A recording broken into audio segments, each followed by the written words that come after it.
Boss, baka pwede paano mag-compute ng square meter? Ito yung tanong ni Joseph Kayanan Castro. Ang square meter mga kasama is ganun pa rin, no? Sinisimbolo ng m square or m2. Ibig sabihin, dalawang m lang ang i-multiply natin.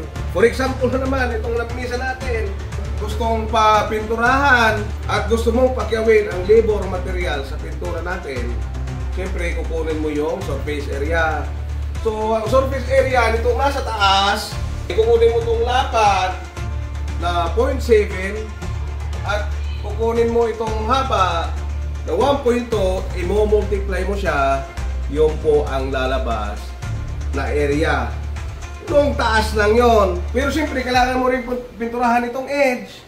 So, meron ka ng haba, ang kukunin mo na lang yung kapal, makukuha mo na rin yung surface area ng edge. At kukunin mo rin yung surface area ito.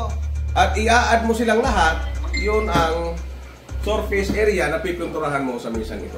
Ako po si Engineer Nono, maraming salamat sa panonood at hanggang sa muli.